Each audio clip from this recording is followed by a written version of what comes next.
What's going on, everyone? Welcome back to the channel. In this video I'm going to bring you a quick STI update. This is my 2020 Subaru WRX STI. I did originally do a 1,000-mile review of it. I'm going to kind of get a 2,500-mile update on it because I've had it for a few more months now and I've been driving it in the winter now, so I kind of get a little bit of an idea of how it does, and a little bit of snow. We haven't got a lot here yet, but just thought to give a quick update on this and tell you what I like about it, don't like about it. Try to keep it somewhat short, so it may give you an idea if this is a car that may be for you, or you may want to look at something like a WRX, or even maybe like a Honda Civic Si, or if you're looking for something a little different. So that being said, 2020 STI, just past 2,500 miles on it, so I'll give you an idea of the exterior, interior, gas mileage, drivetrain, all that kind of an update there. So let's jump in. I'll give you a different tour of the car. Look at the exterior of the car. I do want to mention that it does not have the stock tires and rims on it because it is winter here and it's pretty cold. It may look sunny and nice now, but it's actually fairly cold outside. So the exterior has actually grown on me the more I've looked at it, cleaned it, just overall driving it around. It looks aggressive, but not being too over the top. I like the Honda Civic Type R, but I think it just looks a little bit too aggressive. So the front here, too different from anything above 2015, but you have the nice big hood scoop, which is functional. I'll get you a tour of the motor once we get to the drivetrain part of this. The LED headlights, the steering responsive headlights, is something that I really want to point out here. Something that I've grown to really like and enjoy. I would highly recommend, if you're getting any type of Subaru at all, to make sure it has the LED headlights, which they are starting to put standards on these. They come standard on all 2020 STIs, so I do like that. But for the front, it has a nice aggressive look to it without being too childish. And then you do have your actual functional vents here, so you have actual holes in there that push air to the brakes. So from the side, the only negative I can find with this is that this is getting all kinds of scuffed up because you hit it every single time you get in and out of the car. But that's really it that I found there that's kind of annoying, but I think that's just how it is when you have this kind of lip on the bottom of it. So look at the tires and rims. These are my winter tires and rims. They're not standard stock. The brakes are excellent. These are some of the best brakes I've ever had on a car. It's probably a little overkill for daily driving because you have 6-piston in the front, 4-piston in the rear. They previously used to have 4 in the front and 2 in the rear, but they upgraded that, I believe, in 2018. They are a little hard to keep clean, and if you can't tell, they get really lots of brake dust. But that could just be from the pads. It's not anything, that's anything negative, but it will be requiring a lot of cleaning to keep it clean.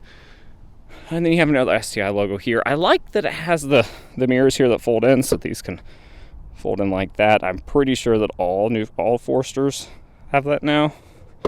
Got your turn signal there, which makes it a little bit more, I want to say, premium looking, which may be a little, I don't know, kind of not something that people look at all the time when they're looking at these. No sunroof. You have to upgrade to the more expensive model for that. But then you have less headroom in the inside, and it adds about 300-400 pounds. So look, coming back here to the rear, this is where it really starts to look a little bit more aggressive versus the front. Because if you look at it from the front, it kind of just looks like a Corolla without the scoop. But once you start getting to the rear, you have that massive wing in the back, which I am really starting to like. It just has a nice kind of flair to the car, and it is actually useful. It does require just put some downforce on the back, so which is something that I like. Got your fin up there. All Subarus have that. That's where your antenna's at for your radio.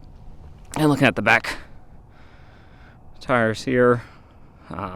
Now, when it comes to the actual tires and rims, the stock ones, I like the tires. They're the Yokohama, I forget what they're actually, the model is.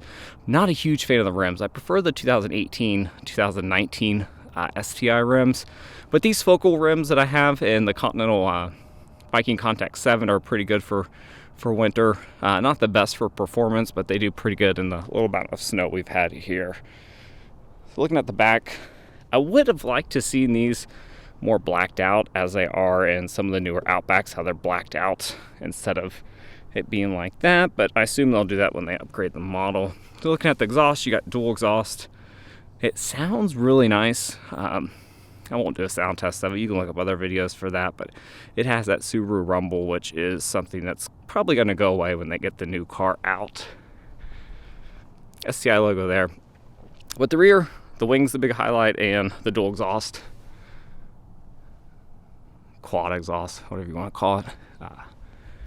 It's nice. And on this side, nothing too fancy here. It's the same as the other side, so I'm not going to go over that.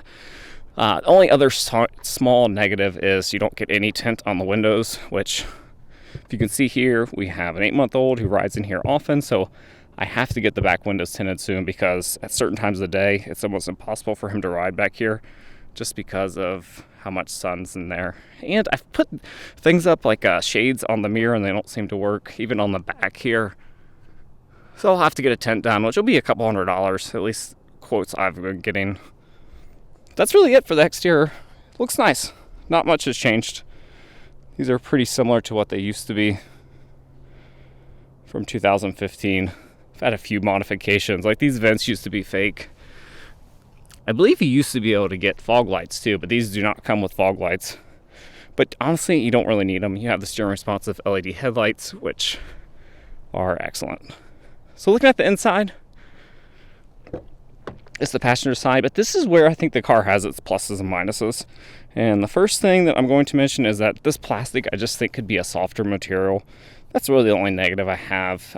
If we have a 2019 or 2020 Ascent, and it just has a lot more soft feel to the plastic. It just feels a little bit more premium quality. You do have some Alcantara here, which is nice, but I don't expect it to last and look new like this forever. I'll explain that when we get to the other side. But overall, plenty of storage room. The stereo is, I would say, just mediocre. It sounds fine to me. I don't really care about that. But if you've heard of the Harman Kardon sounds in their, the Forester, you can get it in this if you do an upgrade to the other model. I think it's a limited model. You can get it in there, but it adds a pretty significant chunk on there. I wish there was an option just to add it for, maybe $400 or $500.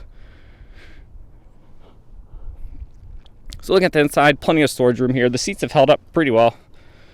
We don't usually use the inside passenger seat very much.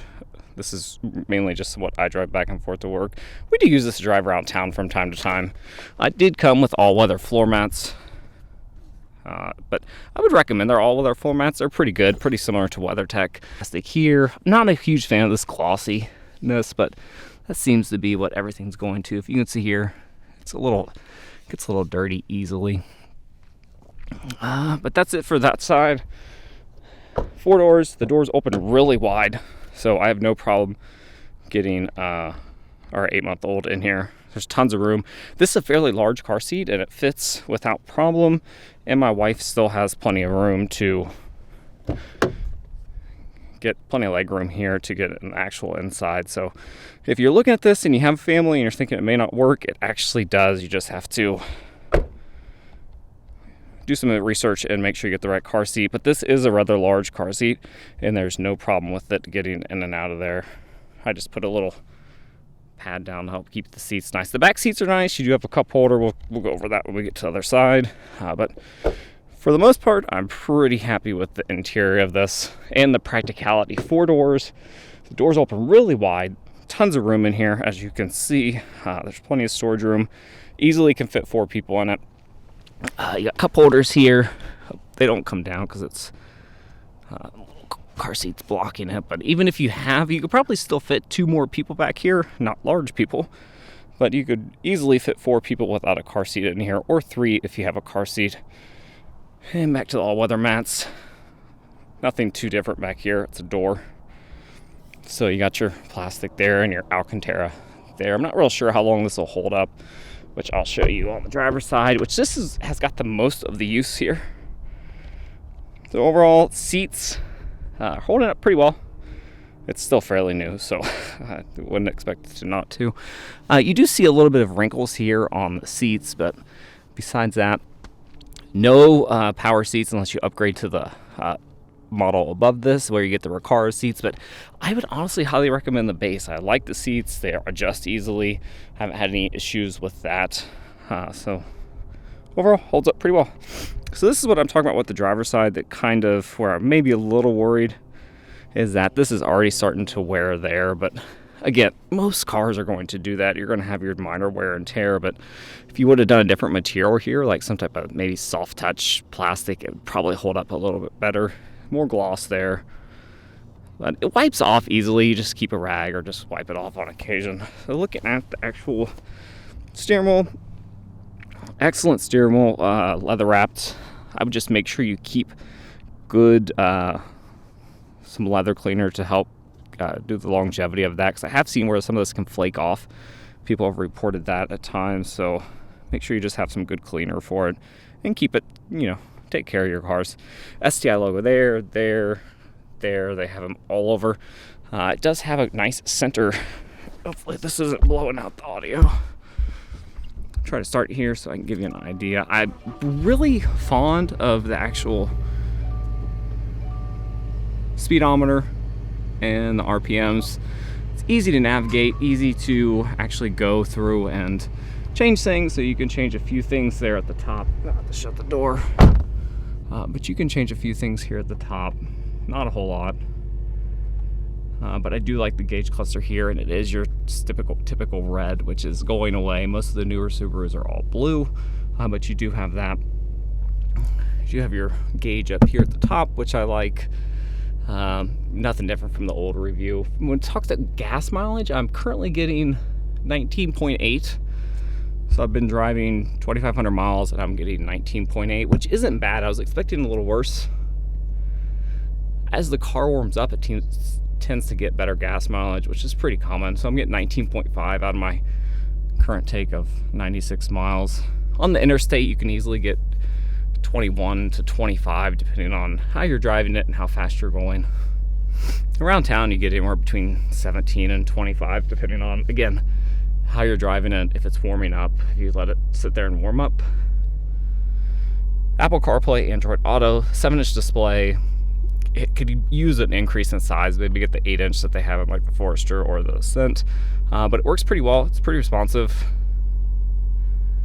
Got all that stuff here, and then you do have Bluetooth, all your other standard stuff, radio. I usually use Apple CarPlay and Android Auto the most. I'm gonna turn it off now to save some fuel.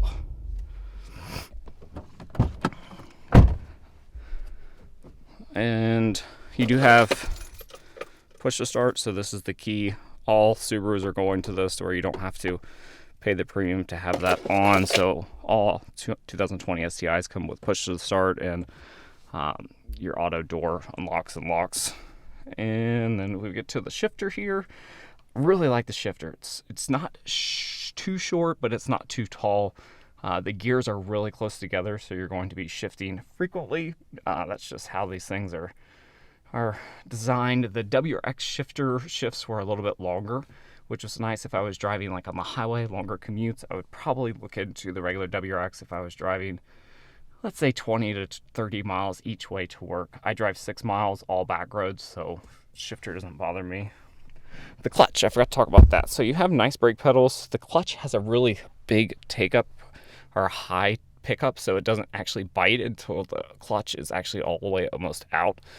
So that takes some getting used to, but if you've driven a stick, a couple weeks into it, you get pretty used to it.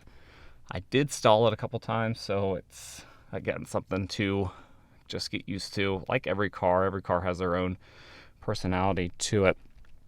All knobs. This is what I love about this car, is that there's no touch screen to do your heated seats or to change your HVAC system. It's all right here, all easy. Radio knobs are nice, easy to get to.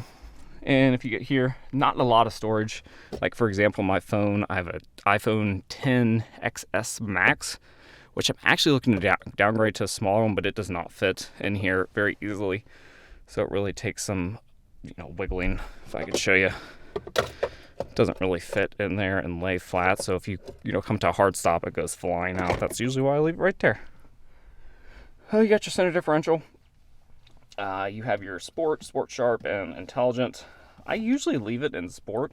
I find that's the best medium for it's again just a throttle response, but it has that linear feel to it, so I like that. I have not messed with the center electronics differential. You have 3 differentials on this car. I believe a limited slip in the front, electronic in the middle, and then a helix style in the rear. You have to correct me if that's wrong, but center differential, I have not messed with changing it to plus or minus. Again, because I don't need to. Not take it to a track. You got your standard e-brake, which is going away. Most cars are mostly all moving to electric.